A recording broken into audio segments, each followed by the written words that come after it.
بسم الله الرحمن الرحيم ومن يقنت منكن لله ورسوله وتعمل صالحا نؤتها أجرها مرتين وأعتدنا لها رزقا كريما. يا نساء النبي لستن كأحد من النساء إن اتقيتن فلا تخضعن بالقول فيطمع الذي في قلبه مرض وقلن قولا معروفا وقرن في بيوتكن ولا تبرجن تبرج الجاهلية الأولى وأقمنا الصلاة وآتينا الزكاة وأطعنا الله ورسوله إنما يريد الله ليذهب عنكم الرجس أهل البيت ويطهركم تطهيرا. واذكرن ما يتلى في بيوتكن من آيات الله والحكمة إن الله كان لطيفا خبيرا. إن المسلمين والمسلمات والمؤمنين والمؤمنات والقانتين والقانتات والصادقين والصادقات والصابرين والصابرات والخاشعين والخاشعات والمتصدقين والمتصدقات والصائمين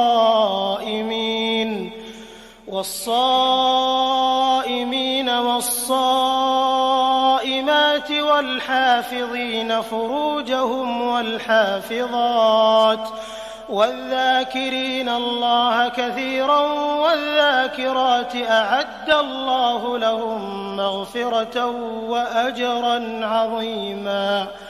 وما كان لمؤمن ولا مؤمنة إذا قضى الله ورسوله أمرا أن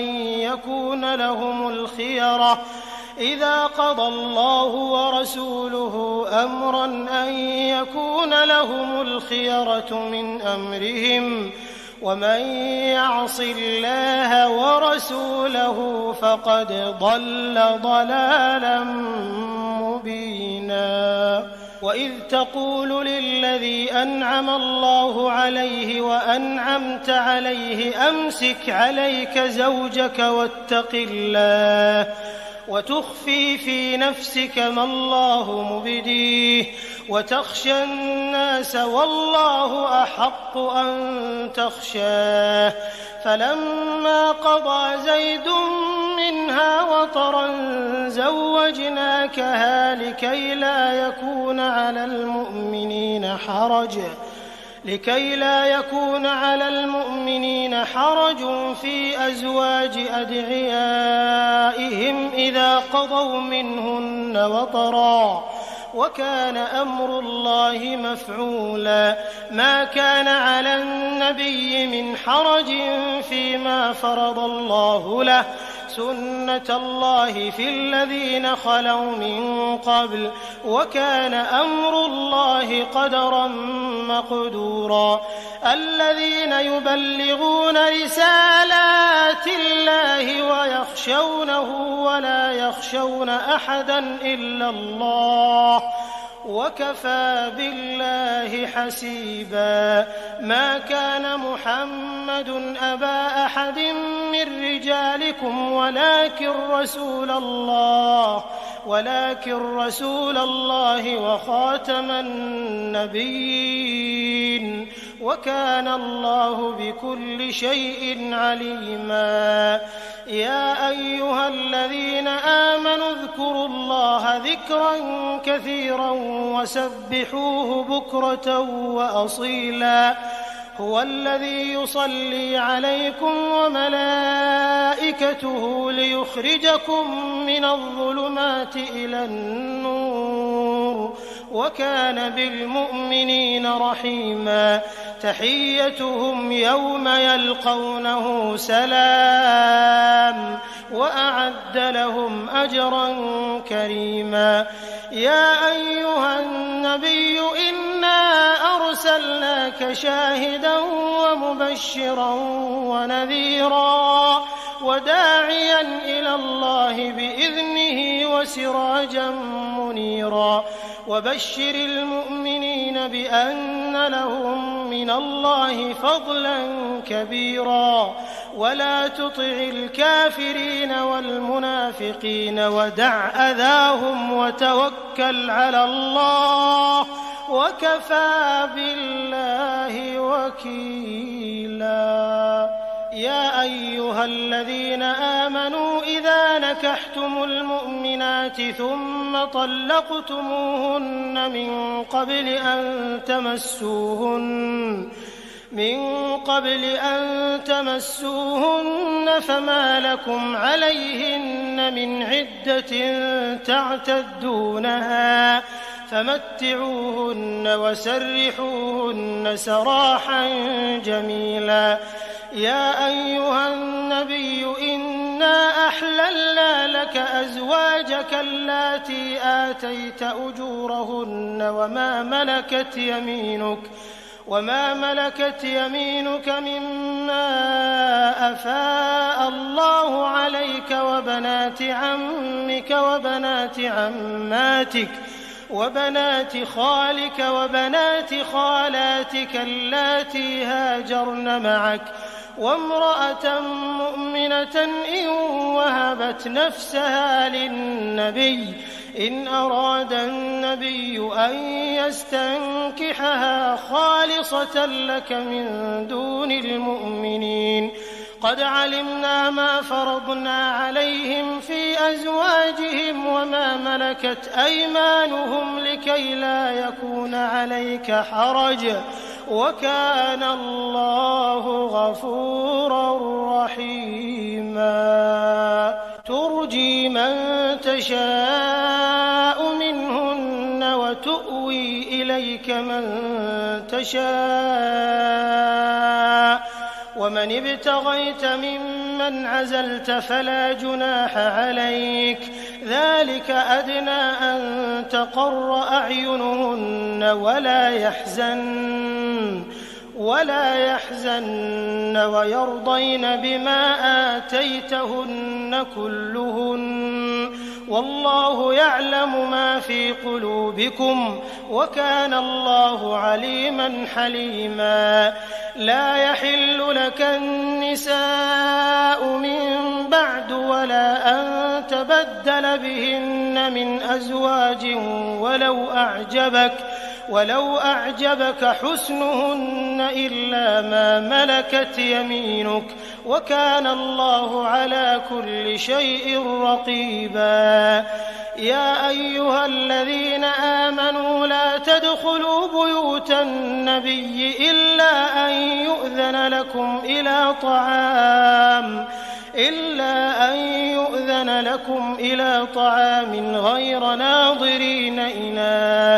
غير ناظرين إناه ولكن إذا دعيتم فادخلوا فإذا طعمتم فانتشروا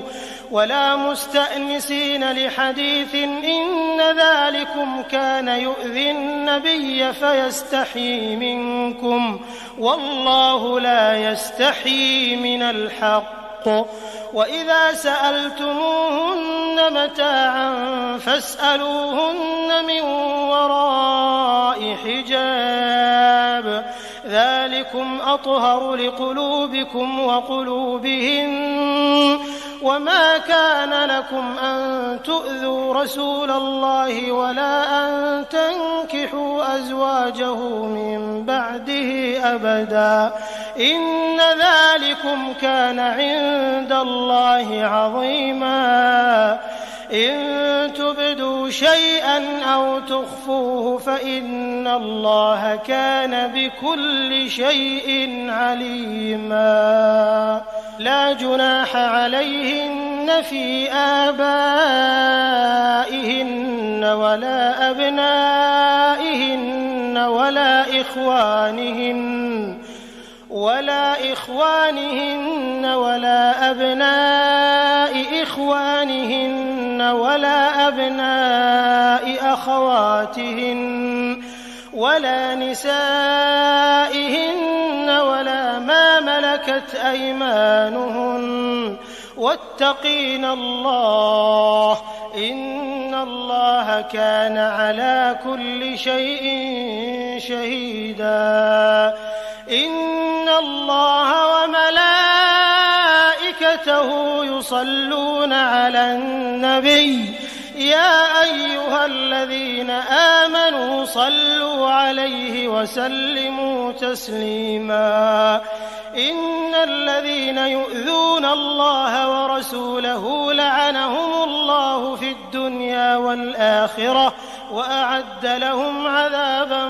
مهينا. والذين يؤذون المؤمنين والمؤمنات بغير ما اكتسبوا فقد احتملوا بهتانا وإثما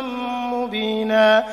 يا أيها النبي قل لأزواجك وبناتك ونساء المؤمنين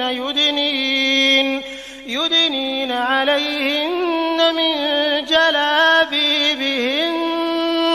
ذلك أدنى أن يعرفن فلا يؤذين وكان الله غفورا رحيما. لئن لم ينته المنافقون والذين في قلوبهم مرض والمرجفون في المدينة لنغرينك بهم ثم لا يجاورونك فيها إلا قليلا ملعونين أينما ثقفوا أخذوا وقتلوا تقتيلا. سنة الله في الذين خلوا من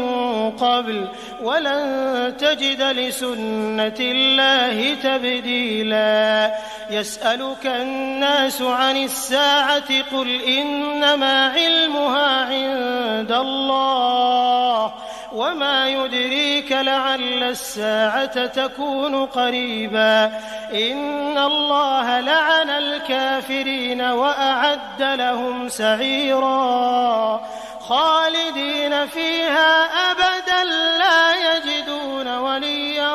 ولا نصيرا. يوم تقلب وجوههم في النار يقولون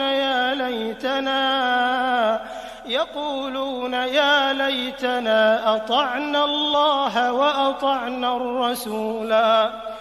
وقالوا ربنا إنا أطعنا سادتنا وكبراءنا فأضلونا السبيلا. ربنا آتهم ضعفين من العذاب والعنهم لعنا كبيرا. يا أيها الذين آمنوا لا تكونوا كالذين آذوا موسى فبرأه الله مما قالوا وكان عند الله وجيها. يا أيها الذين آمنوا اتقوا الله وقولوا قولا سديدا يصلح لكم أعمالكم ويغفر لكم ذنوبكم ومن يطع الله ورسوله فقد فاز فوزا عظيما. إنا عرضنا الأمانة على السماوات والأرض والجبال فأبين أن يحملنها وأشفقن منها وحملها الإنسان إنه كان ظلوما جهولا. ليعذب الله المنافقين والمنافقات والمشركين والمشركات ويتوب الله على المؤمنين والمؤمنات وكان الله غفورا رحيما. بسم الله الرحمن الرحيم. الحمد لله الذي له ما في السماوات وما في الأرض وله الحمد في الآخرة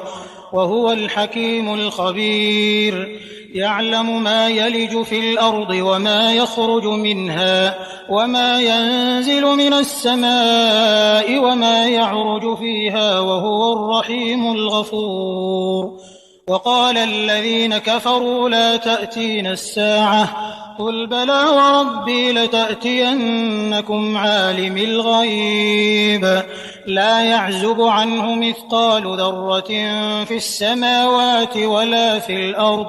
ولا أصغر من ذلك ولا أكبر إلا في كتاب مبين ليجزي الذين آمنوا وعملوا الصالحات أولئك لهم مغفرة ورزق كريم. والذين سعوا في آياتنا معاجزين أولئك لهم عذاب من رجز أليم. ويرى الذين أوتوا العلم الذي أنزل إليك من ربك هو الحق ويهدي إلى صراط العزيز الحميد. وقال الذين كفروا هل ندلكم على رجل ينبئكم إذا مزقتم كل ممزق إنكم لفي خلق جديد أفترى على الله كذبا أم به جنة بل الذين لا يؤمنون بالآخرة في العذاب والضلال البعيد. أفلم يروا إلى ما بين أيديهم وما خلفهم من السماء والأرض إن نشأ نخسف بهم الأرض أو نسقط عليهم كسفا من السماء إن في ذلك لآية لكل عبد منيب. ولقد آتينا داود منا فضلا يا جبال أوبي معه والطير وألنا له الحديد أن اعمل سابغات وقدر في السرد واعملوا صالحا إني بما تعملون بصير. ولسليمان الريح غدوها شهر ورواحها شهر وأسلنا له عين القطر ومن الجن من يعمل بين يديه بإذن ربه ومن يزغ منهم عن أمرنا نذقه من عذاب السعير. يعملون له ما يشاء من محاريب وتماثيل وجفان كالجواب وقدور الراسيات اعملوا آل داود شكرا وقليل من عبادي الشكور. فلما قضينا عليه الموت ما دلهم على موته إلا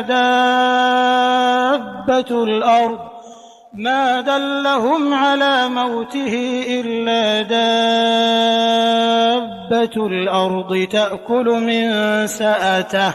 فلما خر تبينت الجن أن لو كانوا يعلمون الغيب ما لبثوا في العذاب المهين. لقد كان لسبإ في مسكنهم آية جنتان عن يمين وشمال كلوا من رزق ربكم واشكروا له بلدة طيبة ورب غفور. فأعرضوا فأرسلنا عليهم سيل العرم وبدلناهم بجنتيهم جنتين ذواتي أكل خمط وأثل وشيء من سدر قليل ذلك جزيناهم بما كفروا وهل نجازي إلا الكفور. وجعلنا بينهم وبين القرى التي باركنا فيها قرى ظاهرة وقدرنا فيها السير سيروا فيها ليالي وأياما آمنين فقالوا ربنا باعد بين أسفارنا وظلموا أنفسهم فجعلناهم أحاديث ومزقناهم كل ممزق إن في ذلك لآيات لكل صبار شكور ولقد صدق عليهم إبليس ظنه فاتبعوه إلا فريقا من المؤمنين وما كان له عليهم من سلطان إلا لنعلم من يؤمن بالآخرة ممن هو منها في شك وربك على كل شيء حفيظ قل ادعوا الذين زعمتم من دون الله لا يملكون مثقال ذرة في السماوات ولا في الأرض وما لهم فيهما من شرك وما له منهم من ظهير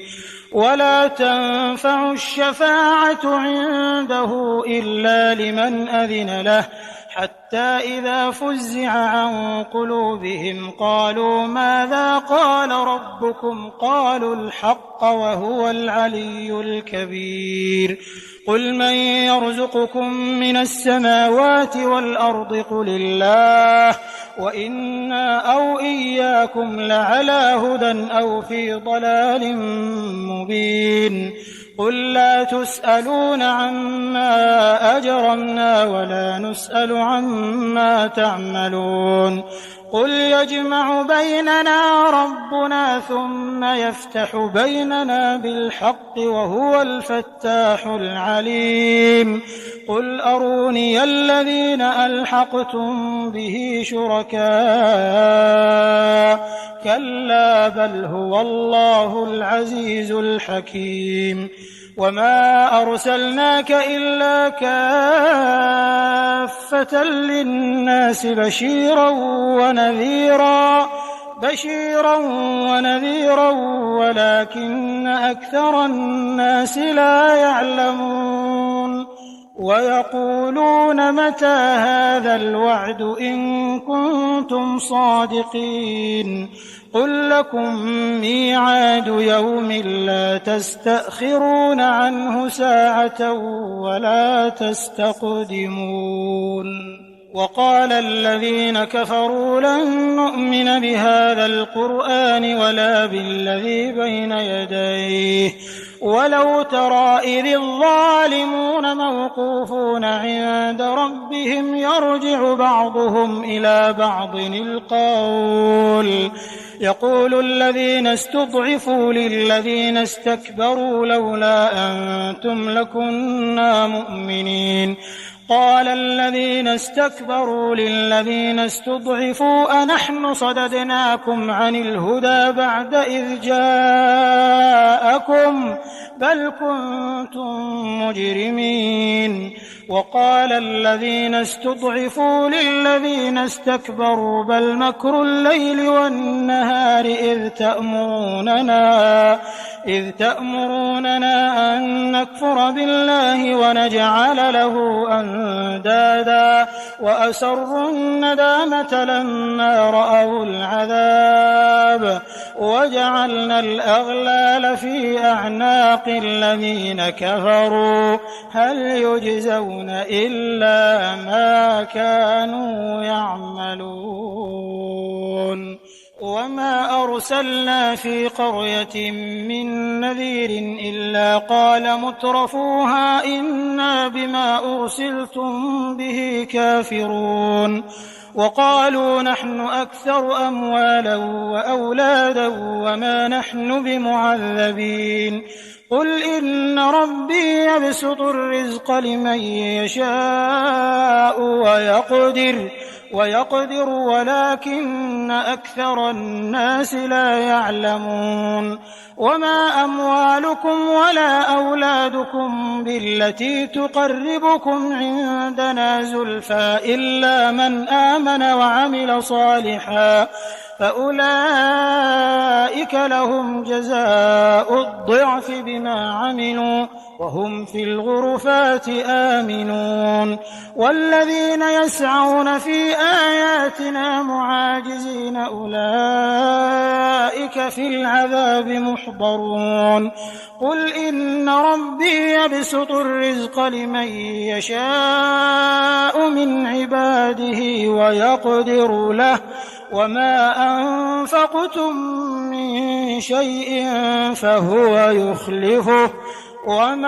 أنفقتم من شيء فهو يخلفه وهو خير الرازقين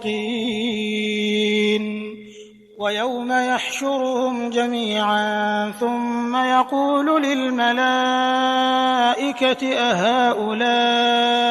إياكم كانوا يعبدون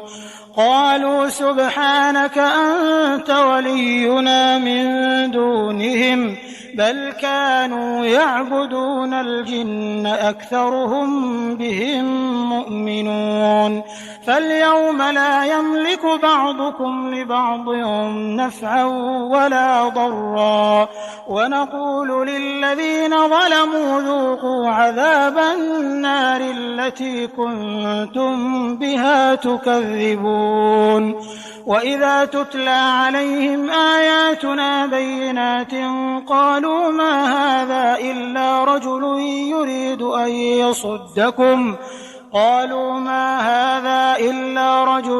يريد أن يصدكم عما كان يعبد آباؤكم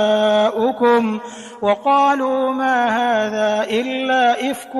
مفترى وقال الذين كفروا للحق لما جاءهم إن هذا إلا سحر مبين وما آتيناهم من كتب يدرسونها وما أرسلنا إليهم قبلك من نذير وكذب الذين من قبلهم وما بلغوا معشار ما آتيناهم فكذبوا رسلي فكيف كان نكير قل إنما أعظكم بواحدة أن تقوموا لله مثنى وفرادا ثم تتفكروا ما بصاحبكم من جنة إن هو إلا نذير لكم بين يدي عذاب شديد قل ما سألتكم من أجر فهو لكم إن أجري إلا على الله وهو على كل شيء شهيد قل إن ربي يقذف بالحق علام الغيوب قل جاء الحق وما يبدئ الباطل وما يعيد قل إن ضللت فإنما أضل على نفسي وإن اهتديت فبما يوحي إلي ربي إنه سميع قريب ولو ترى إذ فزعوا فلا فوت وأخذوا من مكان قريب وقالوا آمنا به وأنى لهم التناوش من مكان بعيد وقد كفروا به من قبل ويقذفون بالغيب من مكان بعيد وحيل بينهم وبين ما يشتهون كما فعل بأشياعهم من قبل إنهم كانوا في شك مريب بسم الله الرحمن الرحيم الحمد لله فاطر السماوات والأرض جاعل الملائكة رسلا أولي أجنحة مثنى وثلاث ورباع يزيد في الخلق ما يشاء إن الله على كل شيء قدير ما يفتح الله للناس من رحمة فلا ممسك لها وما يمسك فلا مرسل له من بعده وهو العزيز الحكيم يا أيها الناس اذكروا نعمة الله عليكم هل من خالق غير الله يرزقكم من السماء والأرض لا إله إلا هو فأنى تؤفكون وإن يكذبوك فقد كذبت رسل من قبلك وإلى الله ترجع الأمور يا أيها الناس إن وعد الله حق فلا تغرنكم الحياة الدنيا ولا يغرنكم بالله الغرور إن الشيطان لكم عدو فاتخذوه عدوا إنما يدعو حزبه ليكونوا من أصحاب السعير الذين كفروا لهم عذاب شديد والذين آمنوا وعملوا الصالحات لهم مغفرة وأجر كبير أفمن زين له سوء عمله فرآه حسنا فإن الله يضل من يشاء ويهدي من يشاء فلا تذهب نفسك عليهم حسرات إن الله عليم بما يصنعون والله الذي أرسل الرياح فتثير سحابا فسقناه إلى بلد ميت فأحيينا به الأرض بعد موتها كذلك النشور من كان يريد العزة فلله العزة جميعا إليه يصعد الكلم الطيب والعمل الصالح يرفعه والذين يمكرون السيئات لهم عذاب شديد ومكر أولئك هو يبور والله خلقكم من تراب ثم من نطفة ثم جعلكم أزواجا وما تحمل من أنثى ولا تضع إلا بعلمه وما يعمر من معمر ولا ينقص من عمره إلا في كتاب إن ذلك على الله يسير وما يستوي البحران هذا عذب فرات سائغ شرابه وهذا ملح أجاج ومن كل تأكلون لحما طريا وتستخرجون حلية تلبسونها وترى الفلك فيه مواخر لتبتغوا من فضله ولعلكم تشكرون يولج الليل في النهار ويولج النهار في الليل وسخر الشمس والقمر كل يجري لأجل مسمى ذلكم الله ربكم له الملك والذين تدعون من دونه ما يملكون من قطمير إن تدعوهم لا يسمعوا دعاءكم ولو سمعوا ما استجابوا لكم ويوم القيامة يكفرون بشرككم ولا ينبئك مثل خبير يا أيها الناس أنتم الفقراء إلى الله والله هو الغني الحميد إن يشأ يذهبكم ويأت بخلق جديد وما ذلك على الله بعزيز ولا تزر وازرة وزر أخرى وإن تدع مثقلة إلى حملها لا يحمل منه شيء ولو كان ذا قربى إنما تنذر الذين يخشون ربهم بالغيب وأقاموا الصلاة ومن تزكى فإنما يتزكى لنفسه وإلى الله المصير وما يستوي الأعمى والبصير ولا الظلمات ولا النور ولا الظل ولا الحرور وما يستوي الأحياء ولا الأموات إن الله يسمع من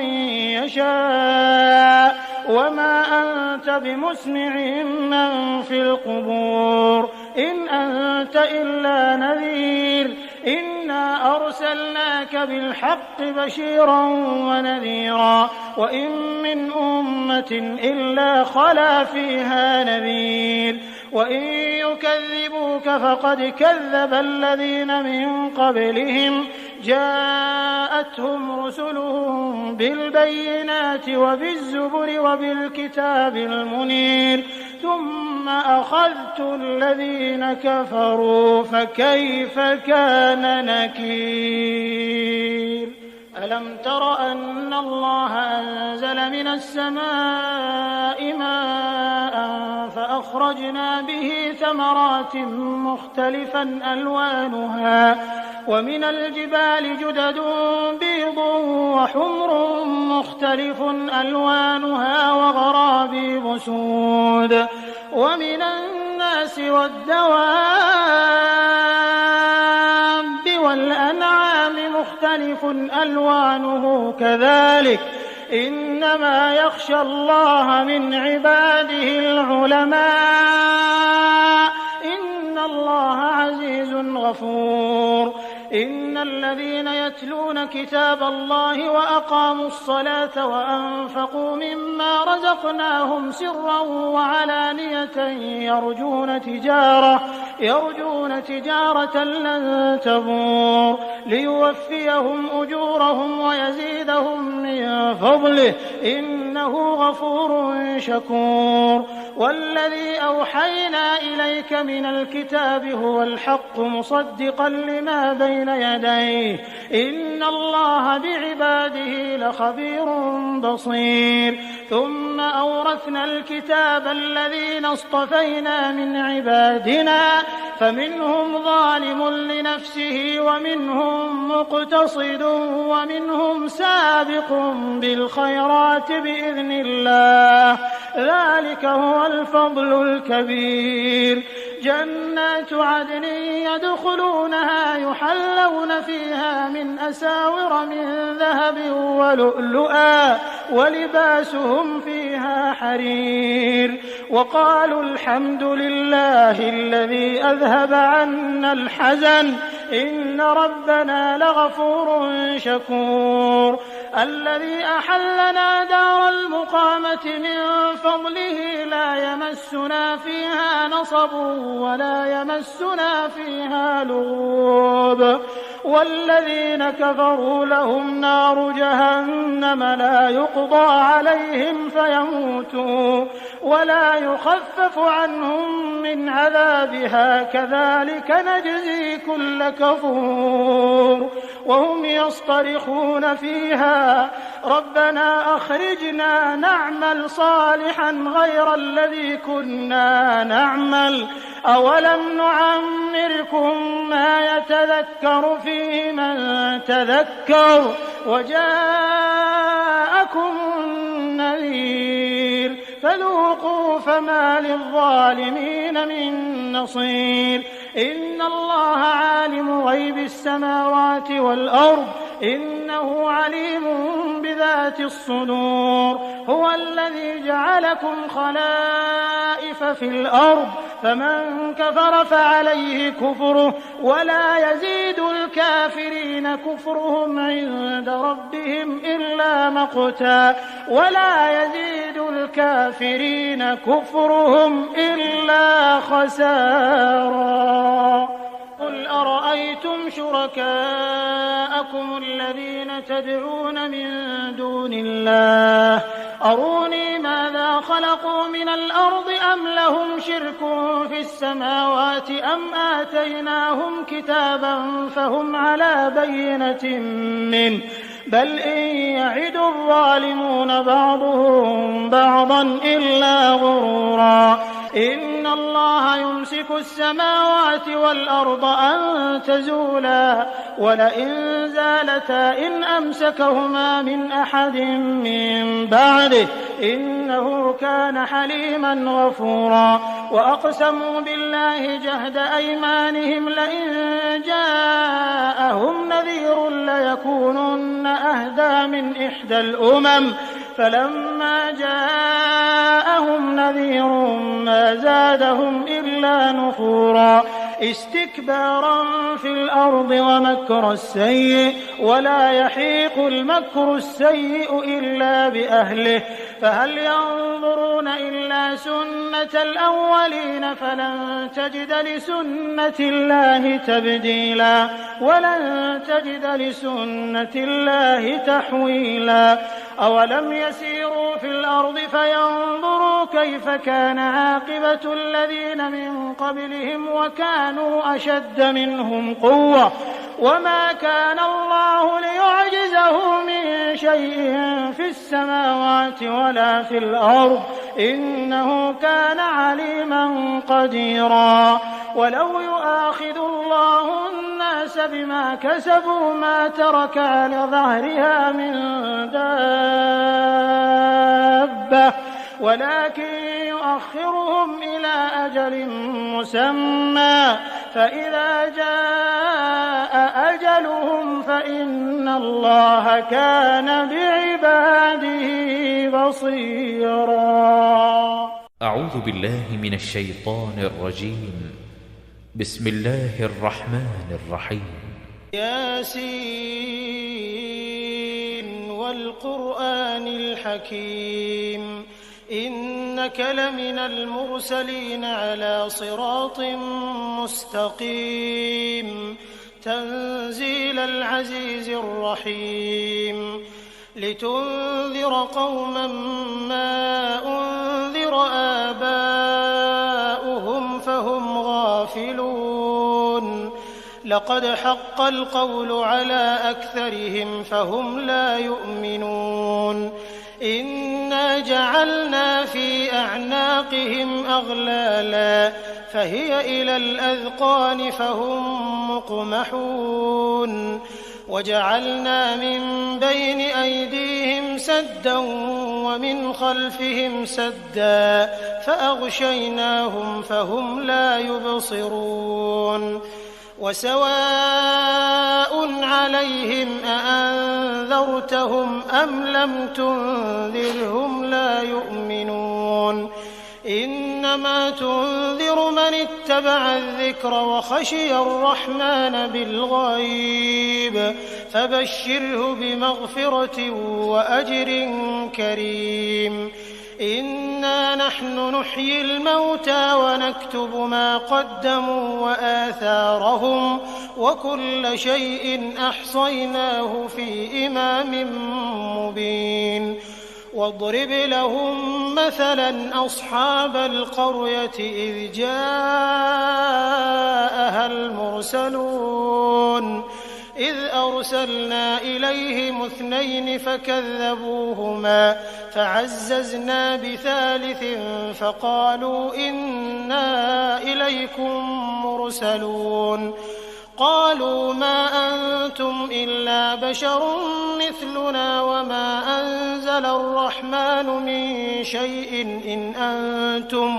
إن أنتم إلا تكذبون قالوا ربنا يعلم إنا إليكم لمرسلون وما علينا إلا البلاغ المبين قالوا إنا تطيرنا بكم لئن لم تنتهوا لنرجمنكم وليمسنكم منا عذاب أليم قالوا طائركم معكم أئن ذكرتم بل أنتم قوم مسرفون وجاء من أقصى المدينة رجل يسعى قال يا قوم اتبعوا المرسلين اتبعوا من لا يسألكم أجرا وهم مهتدون